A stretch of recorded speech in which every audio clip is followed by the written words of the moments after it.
Muy bien presentado, como siempre, el gran doctor Guillermo Capulla. Ayer tomaba contacto con el doctor, estuvimos hablando durante el fin de semana, sábado, domingo, mensaje va, mensaje viene, me manda una estadística el doctor del trabajo que hizo Chile sobre sus casos positivos de coronavirus. Así es, una bastante reveladora e interesante, porque uno siempre, cuando hablaba de coronavirus, y sigue hablando de coronavirus, habla de fiebre como síntoma, signo, pues un signo en realidad principal, y después asociado tos, dolor de pecho y dolor de garganta. Me llamó poderosamente la atención, porque por lo menos nosotros, cuando llegaba la información de Europa, que era la que tomamos nosotros como referencia, y repetíamos sistemáticamente, poníamos en ese orden las prioridades. Si tenés tos seca, si tenés fiebre y si te duele la garganta, ojo. Pero resulta que en la estadística, por lo menos en la estadística chilena, no figuran entre los principales síntomas. Es más, vi, doctor, que los que superan el 60% son dolor de cabeza. Bien, 64.8. Y decaimiento general. Digamos que serían los dos síntomas principales. Dolor de cabeza y decaimiento general. Es muy interesante, doctor, lo que tiene ahí. Bueno, el tema es así, porque en Argentina básicamente testeamos a los pacientes que tengan fiebre. Si no tiene fiebre, no se testea. Bien. Y fijemos lo que pasa en Chile. 922 pacientes, no es esta curva, quiero decir, no es otra Esto es otra cosa, sí. Dolor de cabeza en 64.8 de los pacientes. Disnea, o sea, falta de aire, en el 54% de los pacientes. Tos en el 49% de los pacientes. Dolor torácico en el 44% de los pacientes. Dolor de garganta en el 42%. Y aquí la fiebre, ¿en qué porcentaje de los pacientes confirmados de coronavirus, los primeros 992, solamente en el 8.5 de los pacientes? ¿Escucharon ese dato? O sea, cuando se testea gente por ahí que no tiene el virus o que es asintomático, el porcentaje se derrumba a tal punto en que prácticamente la fiebre pasa a ser secundaria. Porque si hubiéramos tomado como parámetro, como punto inicial de decir vamos a testear a solo los que tienen fiebre, nos hubiésemos perdido de testear de 10 personas a 9. Es muy interesante, 8,5% de los casos positivos testeados, 8,5% de los casos positivos testeados en Chile tenían fiebre. Dato muy revelador, muy llamativo, teniendo en cuenta de que en Argentina testeamos a los pacientes que tienen principalmente fiebre, como síntoma fiebre.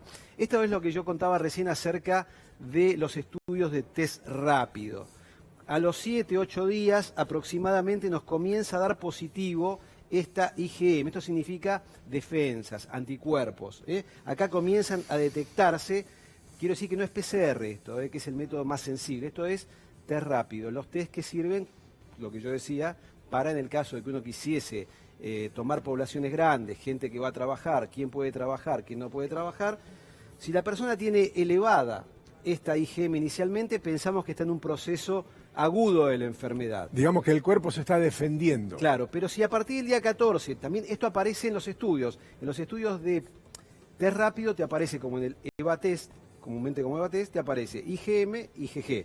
Si aparece alto de IgG, IgM significa que estamos en una fase aguda. Ahora, si aparece IgM, a partir del día 14, estamos viendo que el título de anticuerpos se va manteniendo en el tiempo. Se mantiene en el tiempo. Esto significa que esa persona ha tenido la enfermedad o ha estado en contacto con el virus. Y generó anticuerpos. Esta persona no va a contagiar y esta persona es muy probable, si el virus no muta, que esa persona no vuelva a tener la enfermedad. Esta persona que tiene estos títulos y este valor elevado, esta persona puede ir a trabajar. Bueno, en Estados Unidos están pensando, que me parece terrible, en una tarjeta. No solamente Estados Unidos. En China. El tema de la tarjeta están tiene los que colores. ver Alemania. Sí. Tiene que ver Inglaterra, tiene que ver China con el teléfono celular donde aparecen colores. ¿Pero qué mundo se viene? Con Estados Unidos. El que te habilita. Vos vas a tener una tarjeta que va a ser una tarjeta de crédito que va a decir Guillermo Capulla tiene títulos de anticuerpos elevados, le ha dado la IgG alta. Vos sabés que eso se va a necesitar para viajar, ¿no? Ya me la veo venir.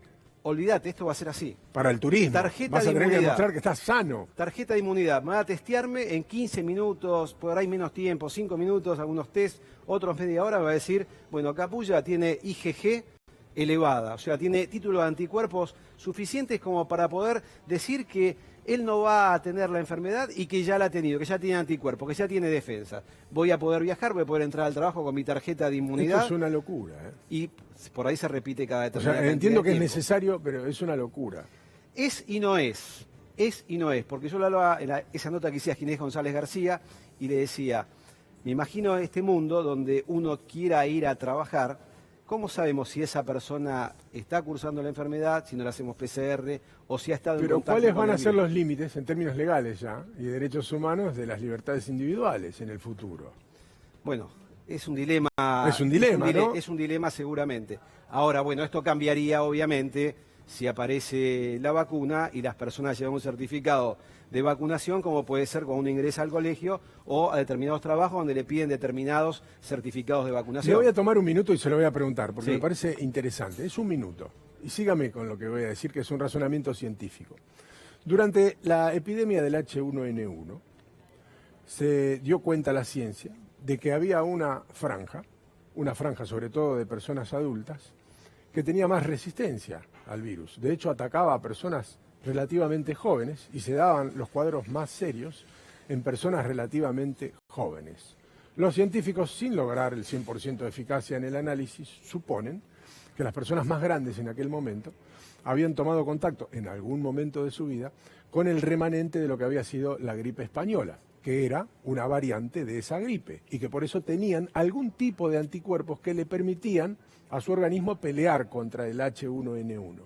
Ahora, si uno ve las estadísticas del mundo, se da cuenta que en algunos países ha pegado mucho más fuerte que en otros. Hay explicaciones científicas, es muy reciente el caso, nadie puede ser concluyente al respecto, pero le voy a preguntar al doctor Capulla si existe la posibilidad de que haya existido en algunas sociedades alguna variante parecida a este corona, que a algunas sociedades las vuelva más resistentes que a otras y a otras más frágiles frente a la pandemia. Hay curvas, no solamente por este tipo de virus, donde hay población susceptible. No significa que todo el mundo se va a enfermar, quizás hay población que es susceptible, que se va a enfermar, y hay población que no se va a enfermar. Tal vez algunas personas asiáticas, tal vez algunas personas que hayan estado en contacto con algún otro tipo de coronavirus, como puede ser el del SARS, el del MERS, quizás esa persona tenga algún tipo de inmunidad cruzada. Es interesante. Por supuesto que sí. De inmunidad cruzada, de hecho está estudiando suero de esas personas para saber si tienen anticuerpos cruzados que puedan protegerlo de esta enfermedad. Sin duda, no todos somos iguales, sin duda, no todas las personas tienen la misma inmunidad. Por eso, cuando uno ve una epidemia o una pandemia, no todo el mundo se va a enfermar. ¿Y por qué no se enferma todo el mundo? Enferma a la población susceptible. Hay personas que no se enferman. Es una cosa bastante curiosa y de hecho ahora estamos viendo con respecto a la vacunación BCG. Es una vacuna que existe hace más de 100 años. Argentina lo tiene como una estrategia vacunal desde hace muchísimos años, 70 años, no sé qué cantidad de años. Y se está comprobando que la posibilidad de mortalidad es 6 veces menor en aquellas personas que, como nosotros, estamos vacunados contra la vacuna BCG.